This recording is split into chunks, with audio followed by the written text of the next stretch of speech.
This is Geometry Lesson 7-3. Today's date is Thursday, April 2nd, 2020. We are trying to find coordinates of collinear points based on the ratios of the distances between those points. Alright, so I see the word collinear in our objective. It is helpful to figure out what does collinear mean, and hopefully there are a few of you that still remember this. We've talked about it before at the very beginning of geometry, way back in August, I would say.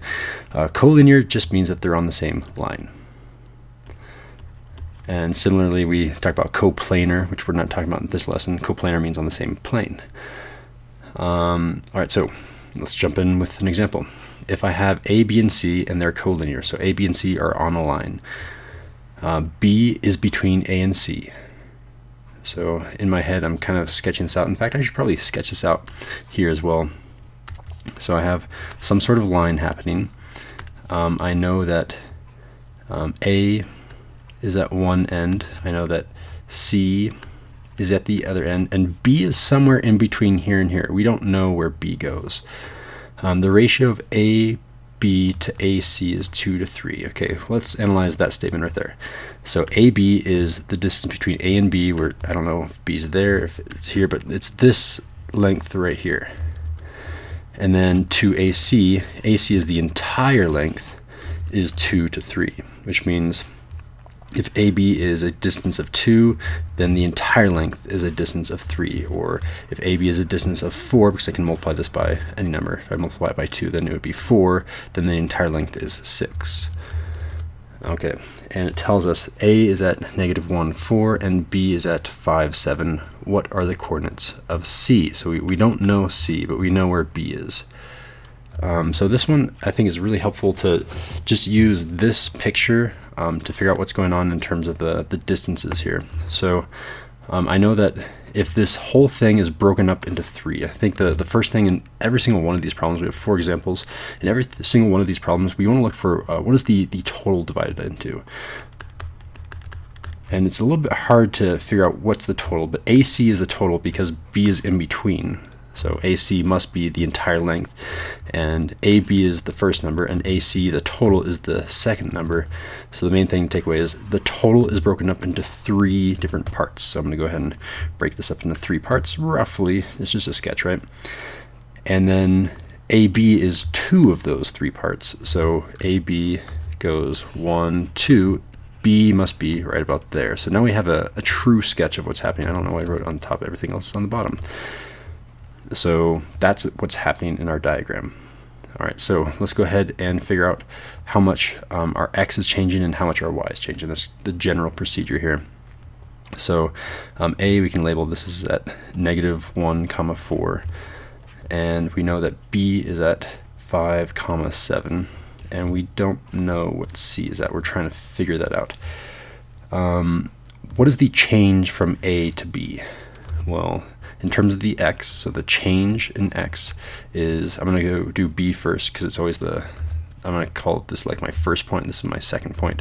So it's always second minus first, so 5 minus -1 for my x's, 5 minus -1, and my change in y is going to be 7 minus 4. 7 minus 4. Simplifying those a little bit, 5 minus -1 is the same thing as 5 plus 1. 5 plus 1 is 6, and 7 minus 4 is 3. So I know that this total change here is a distance of 6 for the x. Well, if I divide that by 2, then I'll have each of these 1 segments, because I'm doing a total of 2 hops to get to B, a total of 2 of these parts, which means how much is each part? We'll divide that part by 2.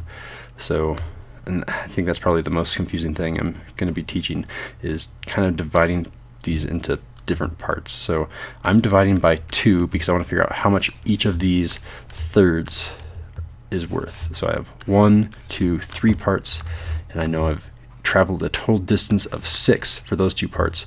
How much is each one part? We'll divide by 2, and each part is a change in 3.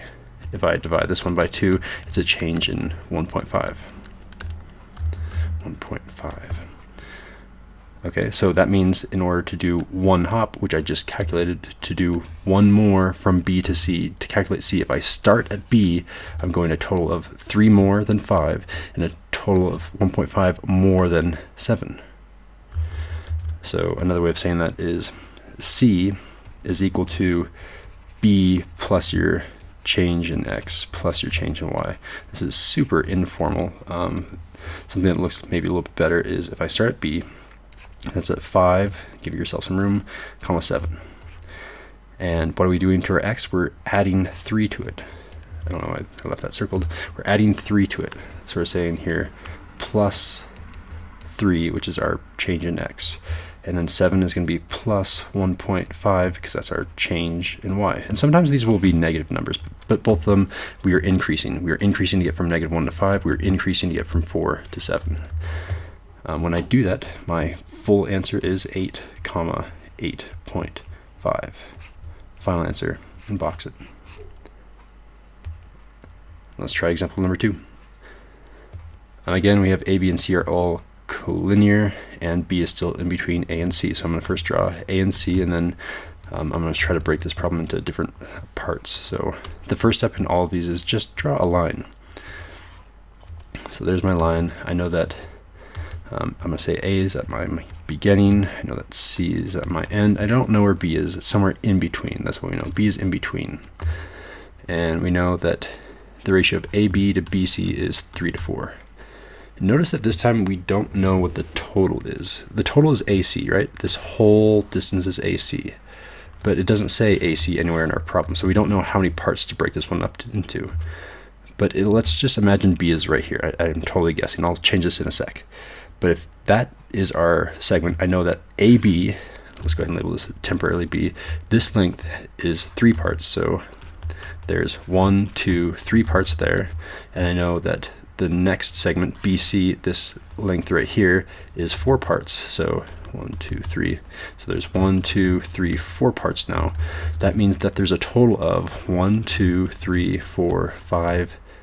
That's 5, 6, 7. There's a total of 7 parts, and the shortcut is just add these together. The total should be broken up into 7 parts. In fact, this sketch I don't really need a redo. I know it's not to scale and it's not very pretty, but it's just a sketch. It's just to help us out in terms of figuring out how many parts there are. So let me get rid of all of this underlined and circled stuff. We know that there's a total of 7 parts. If we calculate how much each of these 1 segments is, then we can figure out what the question is asking us for. By the way, what is the question asking us for? If A is 2, -5, so I'll label this 2, -5, and B is 8, 4, again, what is C? We'll have to do 4 hops, so let's calculate what each one hop is in terms of the change in X and the change in Y. So the total change in X between A and B is, I'm going to do B minus A, so it's going to be 8 minus 2 for the X. 8 minus 2. The total change in Y between A and B is 4 minus -5. 4 minus -5. Darn, okay, so we got another problem where both the change in X and change in Y are positive. So I'll eventually change that to be negatives. I hope the next few examples have some negatives in them. Simplifying, 8 minus 2 is 6, and 4 minus -5 is really 4 plus 5, which is 9. All right. And I think this still works. Okay, so how much is each of these 1 hops worth? Well, there were a total of 1, 2, 3 hops, so divide this by the number of hops in this segment that we just talked about. So I'm going to say this is going to be divided by 3, and I'm right now calculating how much is 1, I'm going to call it a hop for lack of a better word, and what we were calculating back here was the total number of hops. This was 3 hops that we were starting with. 3 hops was 6, now divide by 3 and you get 1 hop, which is 2.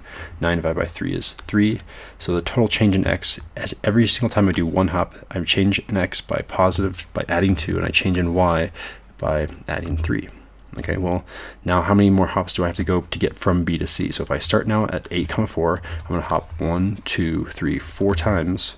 So I need to now multiply this by 4. So if I multiply this by 4, multiply this by 4, that will be 4 hops. And that's going to be adding 8 and adding 12. All right, so let's go ahead and start with B again.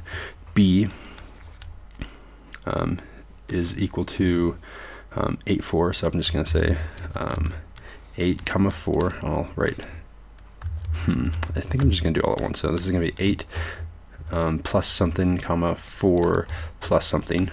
And what are we adding? In terms of our x, we're adding 8 because that's another 4 hops from B. So I'm saying 8 plus 8, that's our change in x, and 4 plus 12, which is our change in y. Simplifying this just a little bit, 8 plus 8 is 16, 4 plus 12 is also 16. We got lucky there. That was just a coincidence. And that's our final answer, box it. I hope that you're taking the main thing away that I found hard from these problems was how to calculate the total number of hops in between A and C, and then kind of dividing up the number of hops in terms of the x and the y coordinates. Let's try another example. Example number 3. And before I move on too much farther, I want to state that there are like 8 different types of problems that are going to be in the homework. I can only cover 4 because I ran out of room in my notes. I don't want these notes to take forever. So if you see a problem that isn't in the notes, I'm sorry. I just can't cover all of them. Hopefully I'm giving you the logic to solve the ones that you've never seen before. So these last 2 types are graphical because about half of the homework problems are based on a graph. So we know we have A and C, and again, B is somewhere in between A and C. And we want it so that AB, I don't know where B is, let's go ahead and say B is right there. We want it so that this length AB is 1/4 of the total of AC. So how are we going to do this problem? Again, you want to break it into parts. So how many parts am I going to be dividing it into? Well, this denominator says I'm going to break it into 4 parts. If I go one of those 4 parts, that will be the answer. So this is the total. I'm going to use the word hops because I'm going to keep using that. The total hops, I'm going to be hopping 4 times. Okay, well, let's see what the total change in x and the total change in y between A and C is. Typically, this is represented by a right triangle type of shape where I have, that's not what I want to do. There it goes, green.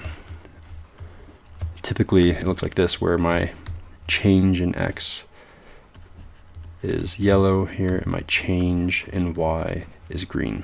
I don't know what happened to that delta there. Change in y is green. Well, how much did I change? In terms of x, I changed. I can just count, or I can just say my change in x, I'll use orange still. Change in x is equal to 5 minus -7. 5 minus -7.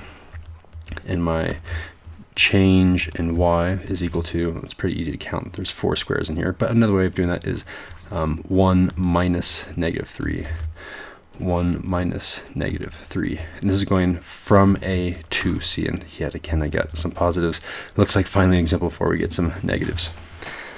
So if I go ahead and simplify both of these, 5 plus 7 is 12, 1 plus 3 is 4.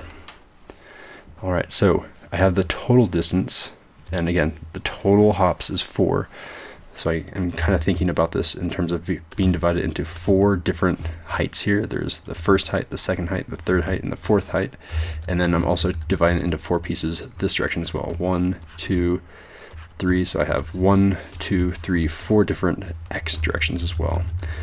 So I'm essentially just dividing these numbers by the total number of, I'm using hops again for lack of a better word, so dividing both of these by the total hops, because this represented 4 hops, and dividing by 4 will give me 1 hop, and 12 divided by 4 is 3, 4 divided by 4 is 1. So if I start at A, and then I move to AB, that means I'm going one of those 4 total hops, which means I'm starting at A. Let's go ahead and write down A and give us some room. So A started at the coordinates here, -7 in the x, so -7, give ourselves some room to add something, and then our y coordinate was -3, -3. And then what do? We hopped once. If this was 3/4, then I would hop 3 times. If this was 2/4, I would hop 2 times. So now I'm going to say plus our x, our change in x in this case is 3. So plus 3, that was our delta x for 1 hop. And then plus 1, that's our delta y for 1 hop. And our final answer is -7 plus 3 is -4. Our change in y is negative, or when I add all those together, I get -2, and that's our final answer. And you can see this visually makes sense on the graph too. -4, -2 is this point right here, and if I were to label each of these lattice points, I'd have a point here, here, and where is it, here, and that does equally divide this into 4 pieces. 1, 2, 3, 4 pieces, just like it was asking for in the original problem. And then one of those 4 pieces was this piece, which leaves us at this point -4, -2. All right, and our final example, when we finally get a negative change in x and negative change in y, this problem. We want to find the coordinates of B, and it's somewhere in between A and C, such that the ratio of AB to BC is 1 to 2. So this is very similar to example number 2, where we don't know what the total length is. We have A to B, so that's like, I don't know, let's say B was right there. We know that length, and we know this length, but we don't know how many total hops. And again, I'm just going to use the shortcut that we had from example number 2 to find the total hops. I'm going to add these 2 pieces together because they both represent a part of the line. If I add those together, I'll get the total parts. So the total part, I'll say the total hops in this case is adding them together, 1 plus 2, because I never had any AC. If I had AC, I would know the total, but I only have an AB and a BC. Adding those together gives us AC. So there are 3 total hops. All right, so let's go ahead and figure out how much each hop is. And in order to do that, what color did I use? I used green for delta y. So coming here to my line tool, I have to figure out how much my total change in y is, and I need to figure out what my total change in x is. So again, this orange color is the total change in x, and this green is the total change in y. And you can just eyeball this. The total change in y, I go down 3. If I start at A, right? I'm not starting at C. If I start at A, I'm going down 3. So my change in y is -3. And let's do the orange up above. My change in x is, well, I'm going right, so 1, 2, 3, 4, 5, 6. And if you didn't know how to do that, you could do the ending point 3 minus the starting point. So this is equal to 3 minus -3. And simplifying that, this is really 3 plus 3, which is 6. So now we have the total change, and we want to divide it into how much is 1 hop. Every single problem, you're trying to figure out how much is just 1 hop. So I am going to divide by the total number of hops in this case. So that's going to be dividing both of these by 3, dividing by 3. Why 3? Because that was the total number of hops that we found up here. And this is going to give us 2 for our change in x and 1 for our change in y. And this is just for 1 hop now instead of 3 hops. This was 3 hops and this was 3 hops, but then it changed into 2 and 1 for 1 hop. Finally, we want to figure out B. So again, I start at A and then I hop once, because to get from A to B, I hop once. If this number was a 2, then I would hop twice, and I'd need to multiply this top and bottom by 2. But since it's 1, I don't need to multiply by anything. I already have 1 hop. So let's go ahead and say list coordinates for A. A is -3, give ourselves some room, and 2. Okay, what are we going to do? We're going to add 2 to the x and add 1 to the y. So it's going to be +2, because that's our change in x, +1. Ooh, it's not +1, is it? But there's a tiny little mistake. -3 divided by +3 should have been a -1. So what I really should be saying here is plus a -1 or just -1. Either way, you're going to get the answer. -3 plus 2 is -1 for the new x coordinate and 1 for the y coordinate. And that's our final answer. Let's check that it makes sense on our graph. So -1, 1 is this point right here, and that looks about if this ratio is 1, then this ratio should be twice as long too. And that also makes sense too. If I were to draw another lattice point here, there are 3 equal parts, which matches with the total number of hops. There are 3 total pieces here, and we were talking about the first piece because it says the first. All right, so that concludes Geometry Notes 7-3. I'll see you guys tomorrow.